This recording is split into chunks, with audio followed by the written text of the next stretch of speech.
Okay, thank you, Walter. Okay, now I'll just introduce you really quickly. Marco Tibaldini is a historian and specialist in history didactics. He got his PhD in 2022 with a dissertation about the educational use of ancient board games in history teaching, and is now a postdoc at the University of Bari in Italy.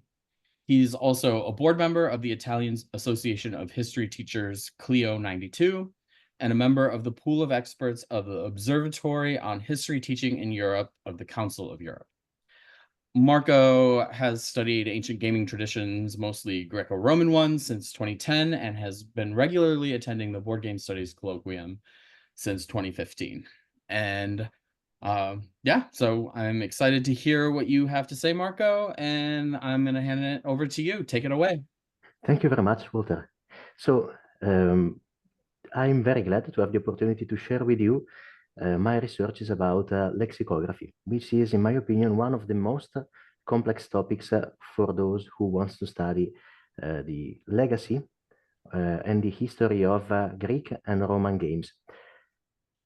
I also want to thank Walter, Tim, Eric, and everybody who is involved in the game table co-section.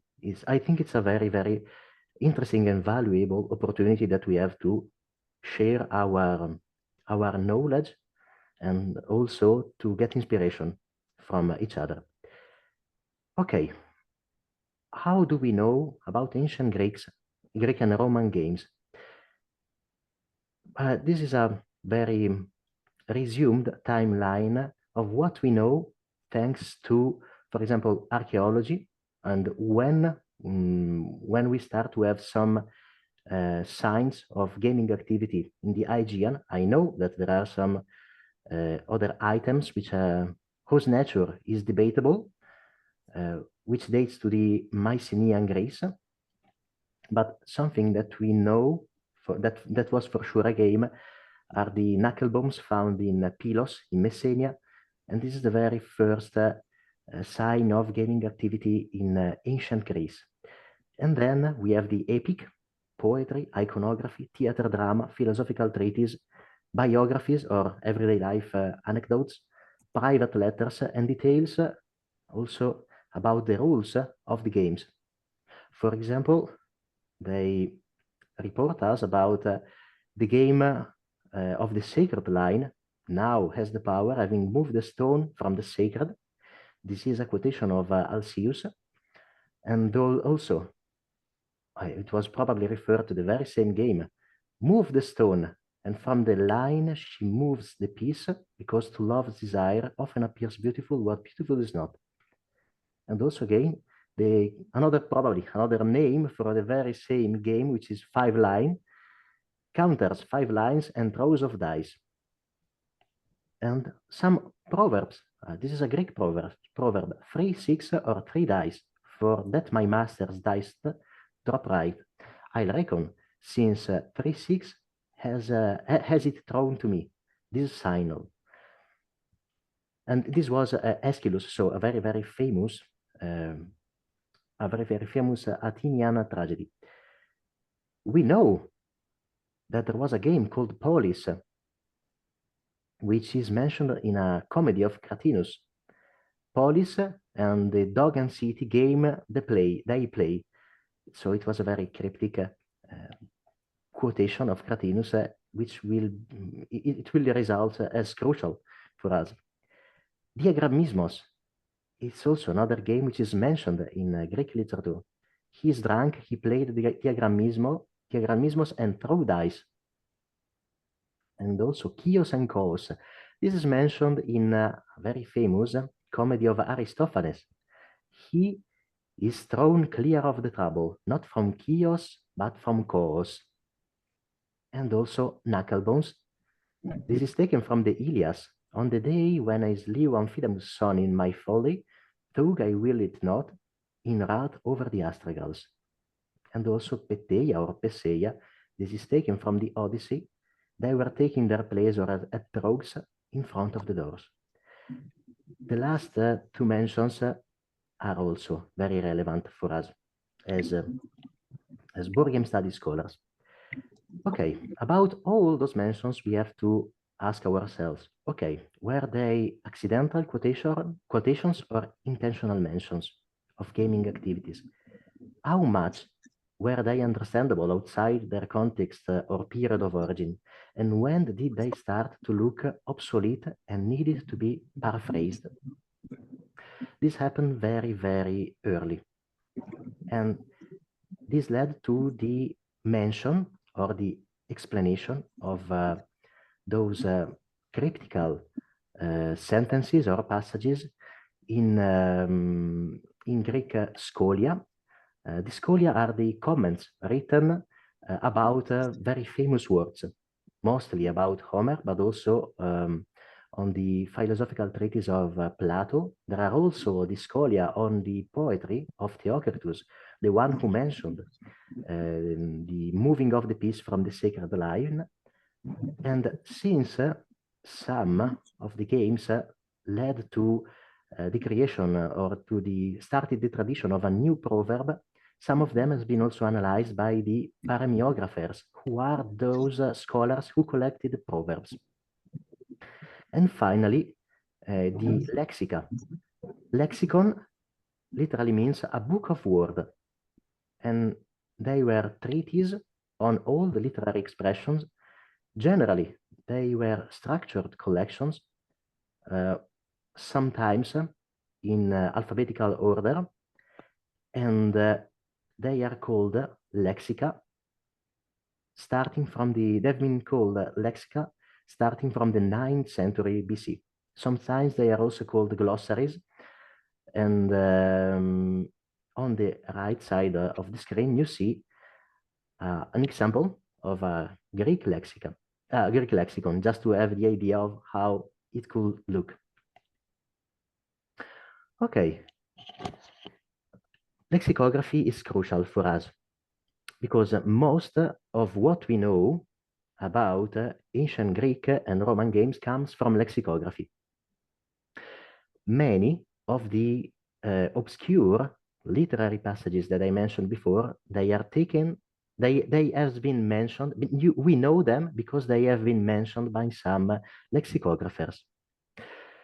For example, Suetonius, he wrote a very relevant treatise about ancient Greek games and is attested by 3 fragmentary manuscripts, which constitutes the direct tradition that we have of Suetonius, and in 2 major texts, which are the indirect tradition that we have, because he's quoted in the commentaries on Plato and also by Eustathius of Thessalonica. And Eustathius never mentioned who the author is. Non riesco a salvare. Devi andare su però adesso, Gio. Ma non riesco a salvare. Gio, non è il momento. Sorry, very sorry for that. Non riesco a salvare. Okay, so Eustathius, he didn't know that Suetonius was the author of that volume, and he always mentioned him as the one who wrote the games of the Greeks, or the treatise on the games of the Greeks. This may be due to the fact that Eustathius took decades to finish these works, his commentaries, making continuous notes aside of them, and also he moved frequently between Thessalonica and Constantinople.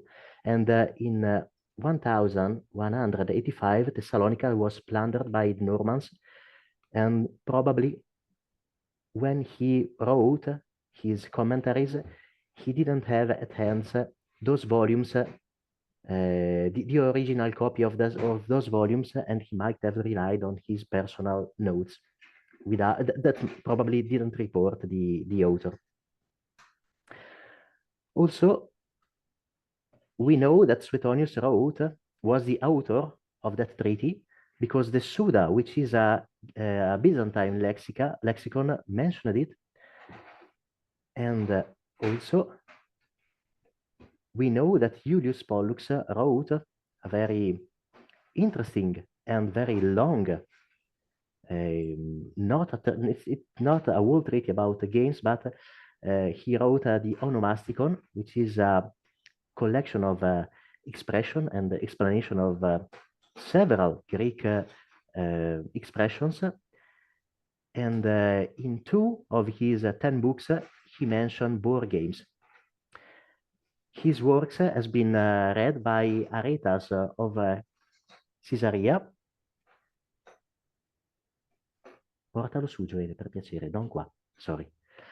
And some of his works were used by Aretas to write his part of the Scholia, which means the commentary on Plato.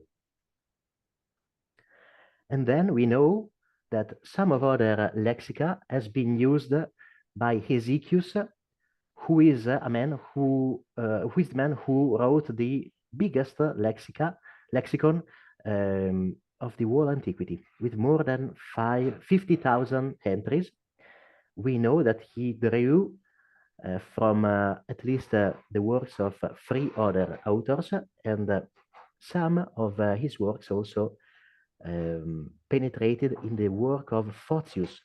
Photius was a very relevant person, one of the most learned person of his time, and he was active in Constantinople in the 9th century. And on Photius' works is also based the Suda, which is not the largest Byzantine lexicon, but is also it's the one that, in my opinion, is the most interesting because it reports, it's a collection of different previous works and reports information that are not mentioned by anyone else.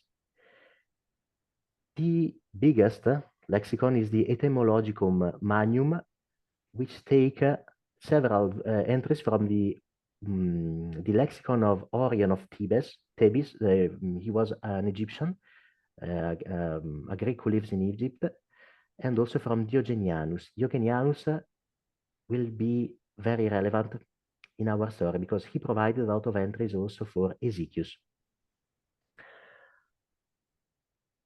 And as we can see, there are plenty of connections between lexica. We have to know, we have to be aware that lexica were highly layered works, layered in terms of contents, but also in terms of literary style. And that at every passage, a selection of the previous entries was made, and even if generally they were correctly copied, sometimes the new collectors added some comments, ideas, or remarks. And I hope that this lecture of mine can help you to have an idea of what a lexicon is, and also two final remarks before starting with the very core of this presentation. The very first thing is that we have to be aware that before reaching the hands of the next author or collector, every text had been copied by further copies, eventually several times. So when we say that the work of Diogenianus, who wrote in the 2nd century AD, was used by the one or by the group of people who collected all the entries that finally constituted the Etymologicum Magnum, they didn't rely on the original manuscript of Diogenianus. They relied on copies of the Diogenianus work made by other scholars along the centuries. And also Eustathius.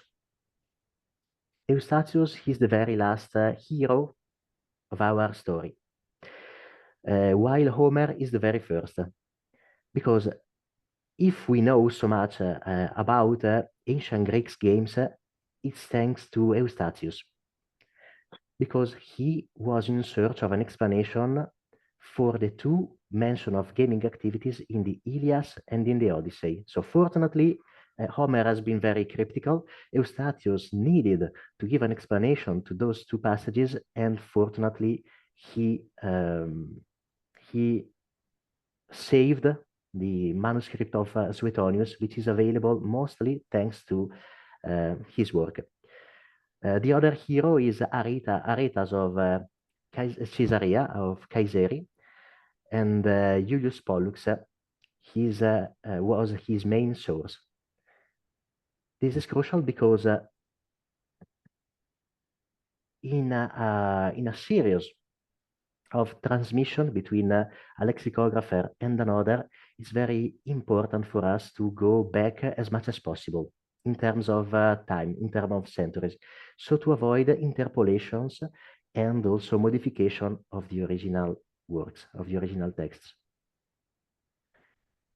And we know from the Suda, for example, that Suetonius is the one who wrote about the pastimes of the Greeks, one book.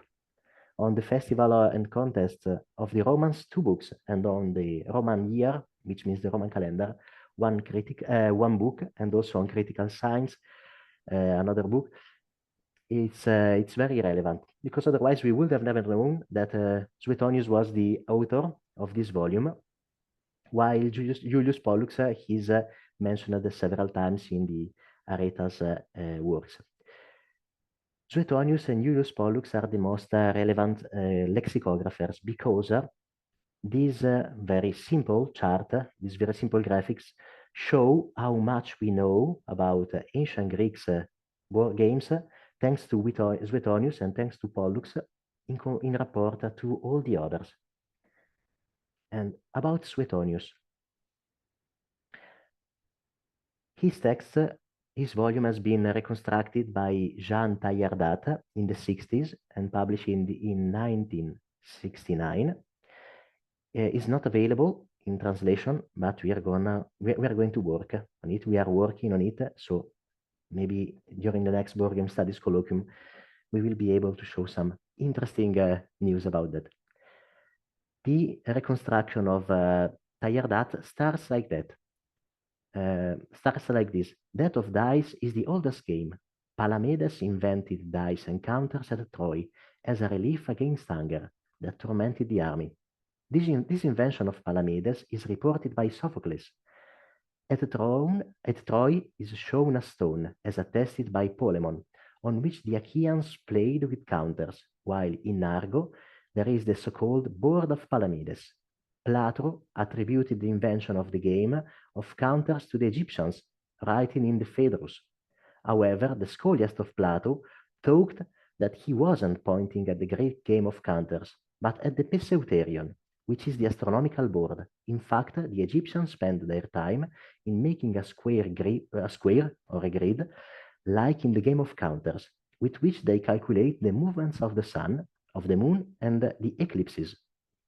The word Pseuterion is very interesting because it's reported just in that part of the text of Suetonius, which has been quoted by Eustathius, and in a Greek papyrus, which seems to be copied by an Egyptian text referred to the game of Senet. So it's a very important and interesting remark.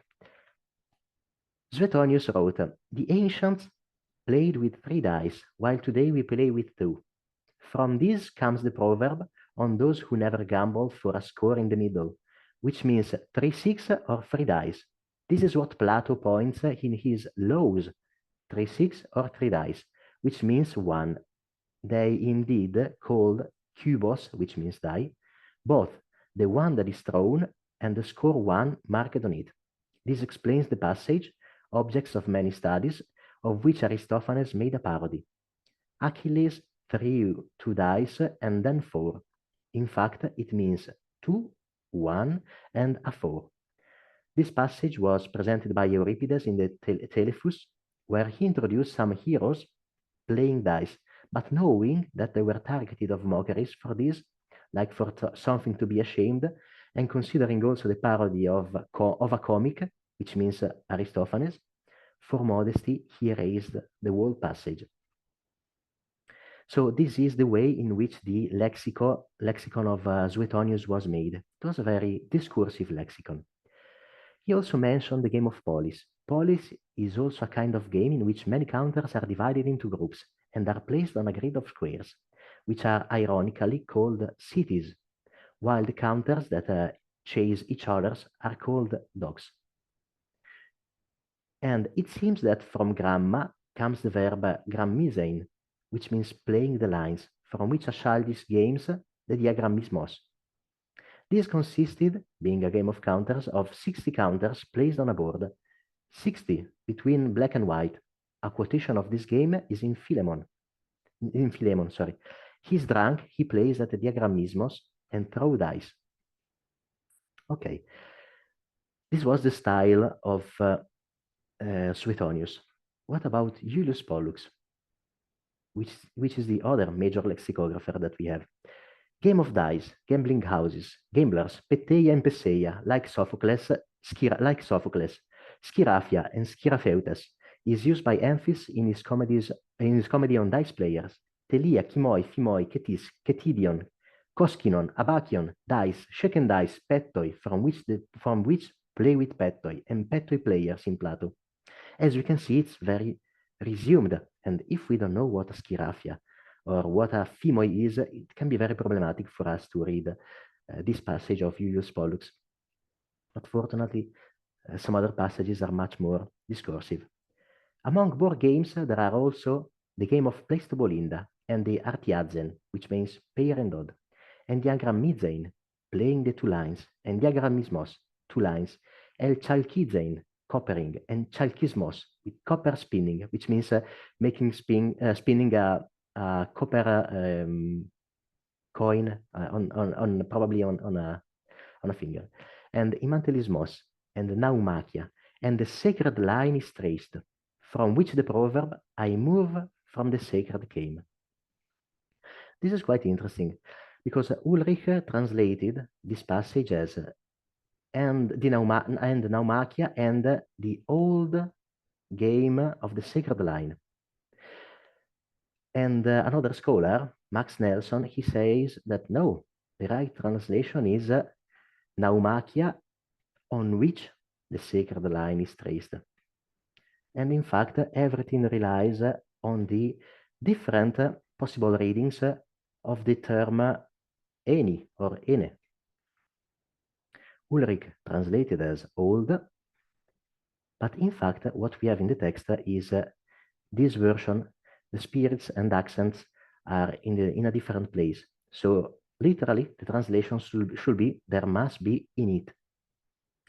Please keep in mind this passage for the end of our presentation. Julius Pollux wrote also on the proverb of 6 or dice. Must be known that cubos are called both the objects that is thrown and its whole. Its sign, the type, line, or whatever points at the score of the cast. And also, one got the name of cubos, as attested by the proverb 3-6 or 3 cuboi, 3 dice. The dice is hollowed, and as I said, it is however called cubos. The price of each one is decided in advance under the divine protection, a drachma, a stater, a mina, or whichever price is decided. And then the Pleistobolinda is played in this way. Who scored the highest point with the sum of the dice got the whole amount. In his comedy, The Sling, Amapsias explained this game of die, which he calls the pit of minas, because a mina was paid at everyone. The Dorians called those who played this game trematic tie, and the play trematizein. The gambling houses are indeed called Schirafeia because in Athens they play dice in the temple of Athena Schira and in its surroundings. We don't know where exactly this temple was. This is the perimeter of ancient Athens, and from the sacred door started the road which led to Eleusis. We know that the temple of Athena Sciras was along this road, which means in the area marked with the yellow circle. A few more quotations from Julius Pollux. This is about Peteia, and the dice tools are already described in the chapter on the arts. We moved to another chapter. This is the book number 9, while what I read until now was in the book number 7 of Julius Pollux. And Peteuein, playing with pieces, and Peteia, piece game, and Pesonomein, arranging pieces, and Peteutis, piece player, and about them have been already told. And as Pessoi are pieces, and each of the 2 players had 5 on 5 lines, Properly, it is said by Sophocles, counters 5 lines and dice throws. And of the 5 lines on each side, there is one line in the middle called sacred, and the players move the stone away from it, according to the proverb, moved from the sacred. And about the 5 lines against, and each of the 2 players have had 5 on 5 lines. Properly, it is said by Sophocles, counters 5 lines and dice throws. Oh, sorry, I copied my mistake. Very sorry for that. And about polis, a game played with many pieces is a plintheon, which means a board. But plintheons was a term, it's a word used to point at bricks or bricks production, which means that the board was made of a lot of bricks or which has some rectangular, which means that a square or a rectangular shape made by squares or rectangles inside. So the use of the term plintheon is it's attested also in the Suetonius passage about the game of polis. With spaces arranged by lines, and while the board is called polis, each of the pieces is called a dog. Once the pieces are divided into 2 camps according to their colors, the art of the game is to capture a piece of the opposite color by surrounding it with 2 pieces of the same color. The game is mentioned by Cratylus, descendant of Pandion, king of the fertile city. You know the one of which we speak, and you know the dog and the city, the people play. About the diagrammismos, he say that the game of diagrammismos, 2 lines, or diagrammizein, is very similar to this game, and is also called grammai. Okay, sorry, this is the part of my presentation in which I put the most extensive literary passages. Sorry for having read so much. As you may have noticed, Julius Paulus and Suetonius, they reported the very same games using similar terms, but they also have some differences. These lead us to think that they might have had a common origin. So their lexica were composed on were based on the same lexica of someone else who came before of them. Diogenianus, I tried to attract your attention on this name before, because the Suda says that Diogenianus was a grammarian who lived under the Emperor Hadrian. His books are as follow: Miscellaneous Lexicon, alphabetically arranged in 5 books, and this is an epitome, which means a resume of Pamphilus' Lexicon in 405 books, and of Zopyrion's. 405, it's quite exaggerated. But we know that Diocletianus lived in the same period of Suetonius and Julius Pollux. And about this Pamphilus of Alexandria, the Suda tells also that he was a grammarian of the school of Aristarchus. He wrote Medo, a summary of miscellaneous context, on rare words, which is exactly what those people were looking for, in 95 books. It runs from epsilon to omega, since Zopyrion had done the letters from alpha to delta. And probably at the base of the Suetonius lexicon and of the Julius Pollux one, there is Pamphilus of Alexandria, because many of the information provided by Suetonius and Julius Pollux are common also to Diogenianus and also to Harpocration and Zenobius. And the last 3 are at the base of the Hesychius lexicon. The Suda tells also that Pamphilus of Alexandria continued the work of Didymus of Alexandria, and also which also included some works of Zopyrion. So starting from the letters from A until delta, which also include the proverb on the sacred line, must have been written by Zopyrion.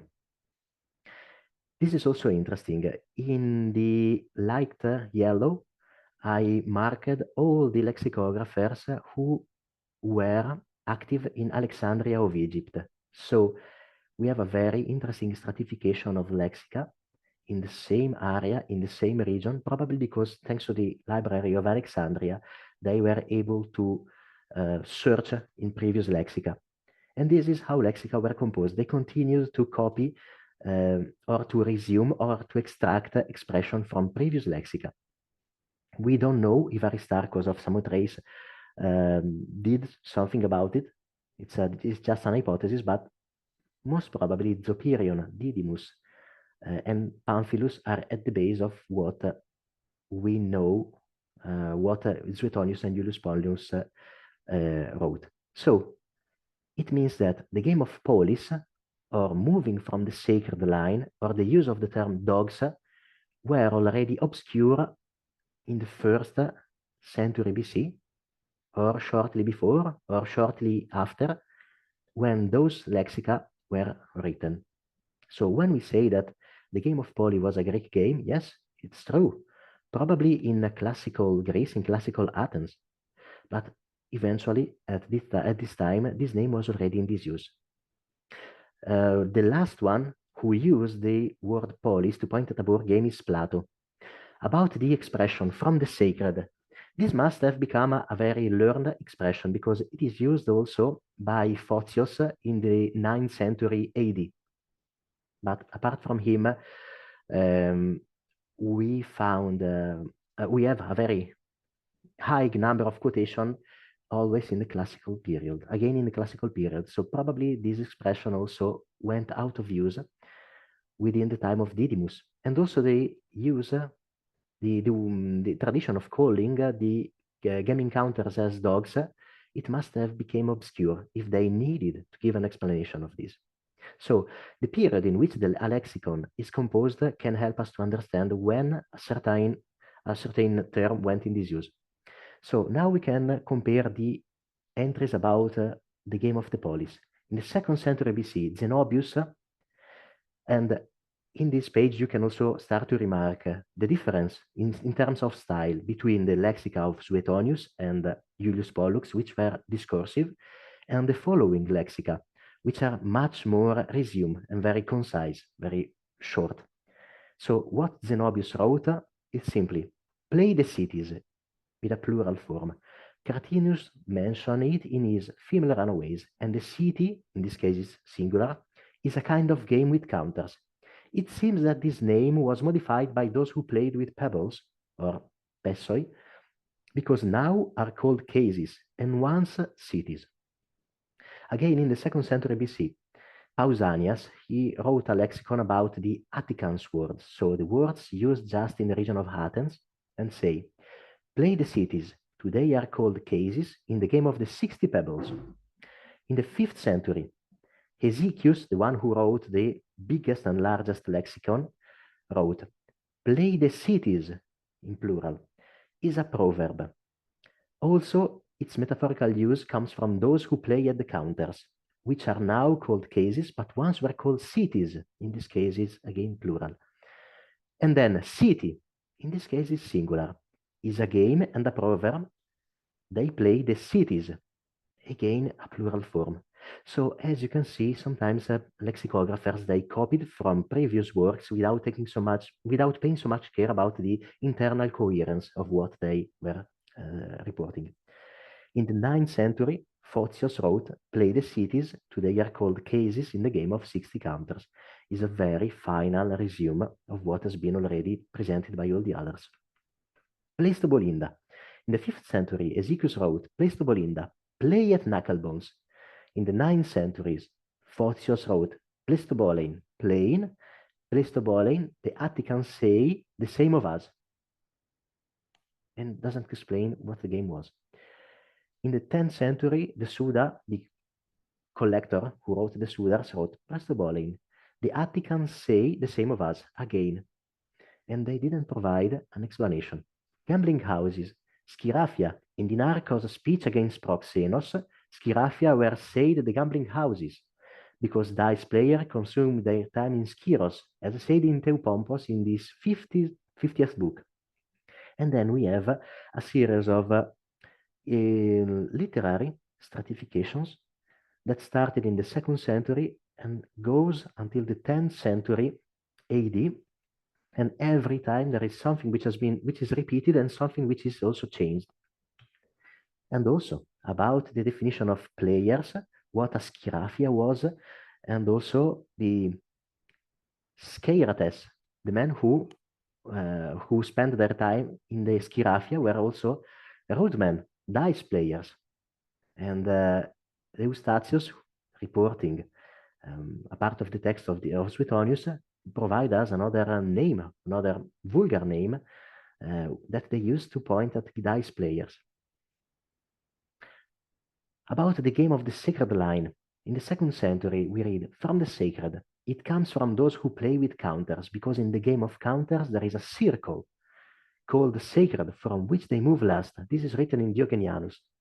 I move from the sacred, said of those who are in serious dangers. It's very different from what we read, for example, in Suetonius or in Julius Pollux. In this case, it is a circle which is called sacred. In the 5th century, from the sacred, said of a line, no more a circle. But Hesychius he relied a lot on Diogenianus' work. So we are curious to know, was that a circle, which means the circle in which the counter was placed at the end of the line? Was that the shape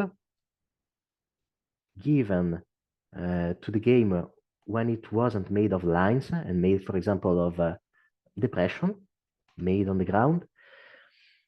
And also in the 9th century, Photius wrote he wrote the same as the collector of the Suda. From the sacred, it's again a line in the game of Pettoi, as Menander wrote in his False Accuser. We have to say that the term polis went in disuse for the rest of the Greek and also for the rest of the Greek history, but also during the Roman period and also during the Byzantine period, the term used was always peteia or peseia. Peteia is the Attic version of the word used in Attica, which is the area around Athens. But generally they use those two terms, peteia or peseia. And 5 line stones and dice throws, according to Sophocles in his Nauplios, who liked fires, as they played on 5 lines, and peteia is differing from cubeia. So a game with counters is different from a game with dice, in which they are throwing the dice, but in peteia they are moving only the pieces. This is quite interesting because it points out a difference. We should assume that when ancient authors wrote about peteia or peseia, it was a game in which just counters were used. But let's see. Hesychius, the same author that we just read, wrote also pessois, which means pettois, the counters, et bolios, which are counters, et dice, which are also counters, but also counters used at dice. Bolios, it's a very enigmatic term because it could also be read as those that were cast at dice or moved in the game of dice. Pessos, so are called the pebbles which they play. And pessoisi, play at dice, who's that fall? Peteia, with 1 T, is a game. Peteia is a game of die. Peteiais, play at dice, at board, at games. So already in the same lexicon, we start to see a very high confusion. Petewei, you mock, you turn, you play dice. Pettoi, in this case, it's the Attica version of pessoi. Pettoi, moved, thrown, while they play the board. Peteuosi, they play dice. Pessura, pisura, tessera. This is quite interesting because ancient Romans called the tessera the cubic die. About this page, we have to say that the word is written, the word pettoi or playing at the table, at the board, is written into 2 variants, tavlizosi and tablizosi. We know that ancient Greek, they used the word tabla, and today the very same game in Greek starting from the Byzantine period, is called tavla or tavli. In this case, in the lexicon of Hesychius, we start to see this variation from B to V. And Photios, on the Peteia, he wrote, Pessoi, a game, that of counters, also that of knucklebones. Knucklebones is completely new in the picture. Petewei, it's a metaphor, from counters, which means from dice. Peteia also say the game of counters, which they also called geometry. This is very unusual. We do not expect to find it here. And then they play counters. They play with the tabla. In this case, it's written with the B. Pettoi, moved, thrown, where they play the board. In a game, tablizos in. They use, Photius in the 9th century, he still relied on the ancient Greek version of the term, while Hesychius in the 5th century used a more version, tablizos in with the V instead of the B. And this creates a little bit of confusion for us. So how is it possible that in the 5th century, they used a more updated term, more modern term than in the 9th century? Aelius Moeris is another lexicographer, and he wrote, those of Attica say Petewein and Diagrammizein, while the other Greeks say Peideinaumakia, and also Peteia. Also says the game of counters, which they also call geometry.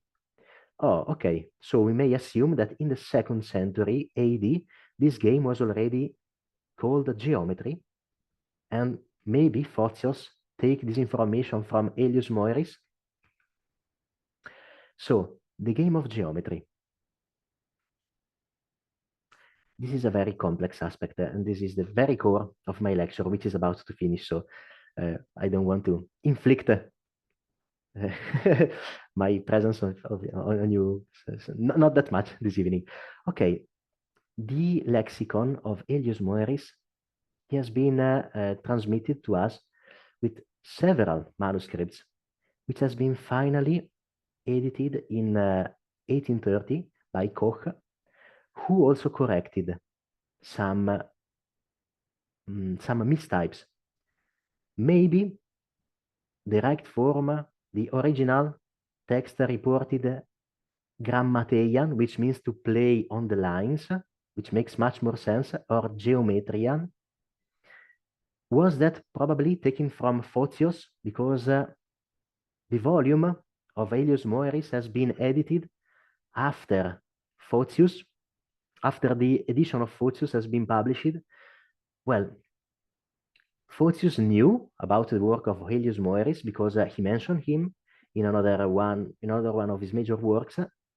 Maybe it's a false interpolation. Maybe it's something that Photius took from Moeris. In the edition of 1825, between 1823 and 1864 of all the volumes of Photius, there is any voice about Peteia. So this is a sort of an interpretative problem. Is this information passed from a lexicon to another in ancient times, in the Byzantine times, or it's something that the modern and contemporary editors introduced in the text? So I went to see one of the oldest manuscripts that we have of Moeris, Aelius Moeris, and in fact it is reported the use of geometrian. So in this case, it seems that in the original text of Moeris, it was written geometrian. And this fact is reported in all the further edition of the same text. This is a copy and also an edition of this lexicon made in 1711. And already in 1711, this sounded very, very weird to the editor, who wrote Peteia. In manuscript is Pletia, and also Psophon instead of Psiphon. And also write programmateian, maybe we should read geometrian, probably we should read grammateian, which makes much more sense. Now we have to say that the last edition of Moeris restored that sentence as they played at grammateian, so again played on lines. But it's also curious to see that another lexicon written between the 1st and the 4th century, it started to report Peteia is also say the game of counters, which they also call geometry. And in the 60s has been found the very first complete manuscript of a lexicon of Photios in which it's reported the term geometry. We know that Photios knew the work of this Timaeus, the Timaeus of the sophist, and probably, and he also introduced these mistakes. So it's a very, very complex situation. Just to say that when copies copied from a lexica to another, sometimes they made mistakes. Those mistakes can be made in ancient times, they can be made in Byzantine times, but also by modern editors. So in this case, Photios, in another part of his lexicon, wrote diagrammizein, which means playing on lines, playing on grammais. Lexical lack of internal coherence, but if we are able to detect all the possible errors, we are also able to trace back the original information to the right century and the right author. This is another example. Cos and Chios, they were two different scores that was possible to get throwing the astragals, knuckle bones. In the 5th century, Hesychius wrote of Cos and Chios. Cos is the astragal that scored 6, while Chios scored 1. That of Cos, 6.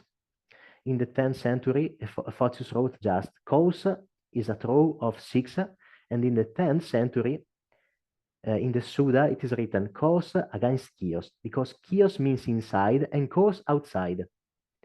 It doesn't make sense.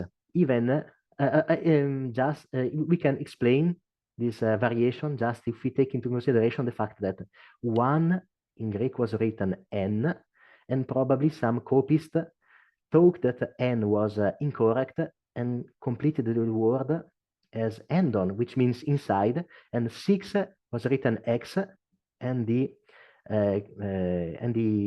collector completed the word as exo, which means outside. As we can see, it's quite easy to detect the error which happened this time. Pausanias in the 2nd century wrote about 6 or dice, 3-6 or 3 dice. 1 points at the victory with 3-6, the other at the defeat. And this is written in Euripides. Achilles threw you at dice a 2 and a 4. If in fact the dice thrown are 3, he says that 2 are empty, while the third is a 4. So kubos has a double sense. What is thrown, full or empty, and also the empty score. Since it is possible to score 3-6, and Aeschylus in his Agamemnon's wrote, for that my master dies, drop right, I'll reckon, since 3-6 has been as it thrown to me. This is a signal. Zenobius in the same century wrote, 3-6 or 3 dice, proverb derived by Pherecrates' play, the Ant-Man, said of those who desperately try. Indeed, 3-6 means a complete victory and 3 dice the defeat. The ancients played with 3 dice instead of 2, like we do today. It is also a case of an homonymy. Kubos is, say, the object that is thrown as well as the score, whether it is full or not. The Ionians say oinas, from which the proverb 3-6 or 3 oinai. As we can see, the information are more or less the same, but they are also different. It means that they had a common source, but they also added something new. So, did they use 3 or 2 dice? This is a very interesting question, because the fact that the ancient used 3 dice instead of 2 is reported by Suetonius in the 2nd century also, by Hesychius, by Photios, and also by Eustathius of Thessalonica. Should we assume that this is an element that helps us to understand when they passed from a game with 3 dice to a game with 2 dice?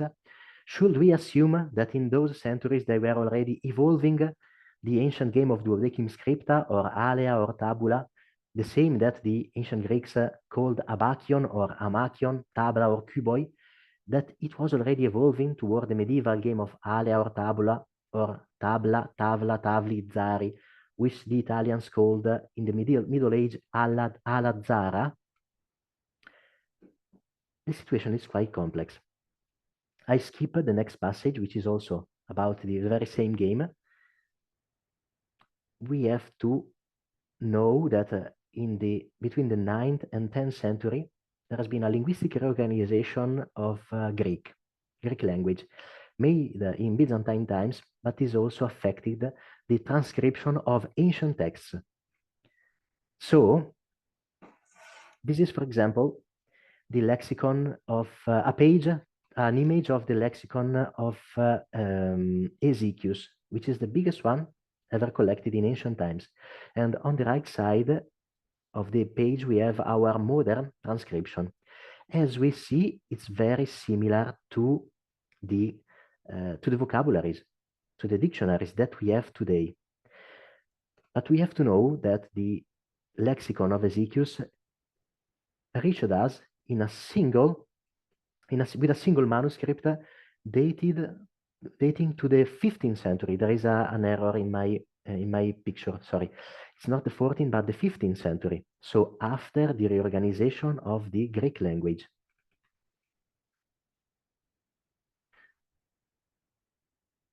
And this can help us to understand how we have to deal with lexica, which are full of information. Most of what we know about ancient board games comes not from theater, not from poetry, not from occasional quotations, but from lexica. Because lexicographers, they wanted to explain us something. And for this reason, they provide us some details that the occasional mentions, like, for example, the Laus Pisonis doesn't mention. But at the end of the 19th century, Emanuel Miller has been sent in Greece to look for new and unscrutinized manuscript. And in a letter of 1865, he wrote to Napoleon, the Emperor Napoleon III, and wrote that he has been in the peninsula of the Mount Athos, and wrote, unfortunately, they are almost all works of the same type, Gospel, Psalters, liturgies, St. John's Chrysostom, St. Basil, St. Gregory Nazianzen, and the other church father. Far be it from me to despise this kind of manuscripts, which, regardless of their theological and literary importance, must be of particular interest to the miniaturist and paleographer. In other circumstances, I would have taken an interest in this kind of research, but it was not the purpose of my mission. I had to direct my research elsewhere and try to discover some unknown page belonging to the beautiful epochs of literature. From these points of view, the libraries of Italy are the most privileged. Well, fortunately, but he didn't realize the relevance of his find. He found a copy of the Zenobius collection of Proverbs. It has been copied later than the 10th century, so after the reorganization of the Greek language, but handed down from a copy prior to the linguistic reorganization of the 9th and 10th century. And it's much more discursive and does not include the comment that to play ancient used 3 dice and not 2, like we do today. So this can help us to understand that probably for the whole antiquity, they continue to use 3 dice, but sometimes in the Byzantine period, they introduce this comment that the ancient used 3 dice and not 2, like we, people of the Byzantine period. But the following copists, they considered this addition as a part of the original text. And the same is for the other passage. Ulrich translated the game of the 5 line as the old game, while Max Nelson wrote that the game of the 5 line was indeed the game of Naumachia, or Naumachia, stressing on the fact that the accent was in a different position. Okay, this is on the right side, we have a papyrus, a Greek papyrus, dating to the same period in which the text of Julius Pollux was written.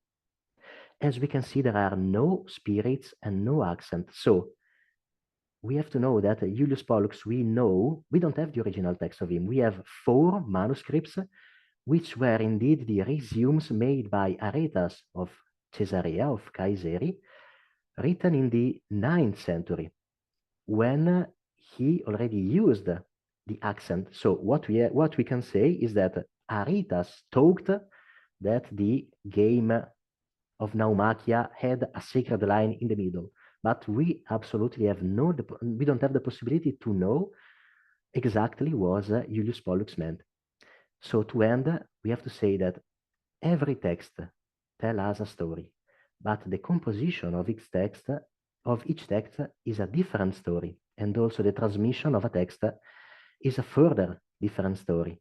And everything is very, very complex and layered, and we have to pay attention. We don't have to take for good whatever we read in ancient texts, because maybe what we are reading in an ancient text is a later interpolation. And we are also, as Board Game Studies people, part of this story, which has been started very, very early. And our task is to reconstruct ancient games, but also to detect the issues in the transmission of ancient games. And as Ulrich always says, at first, we have to reflect and speculate and reason and consider and decide if, in our opinion, the author knew that game of which he is speaking, is writing about, or not. Okay, this is the end of the presentation. Sorry for having taken so much time. And I know that there are plenty of information written inside the Lexica, but I thought that it was much more relevant to show you the pitfalls of the analysis of ancient Lexica instead of focusing just on the pure information. I hope that this lecture helped you and inspired you, and that also entertained you a little bit. Thank you.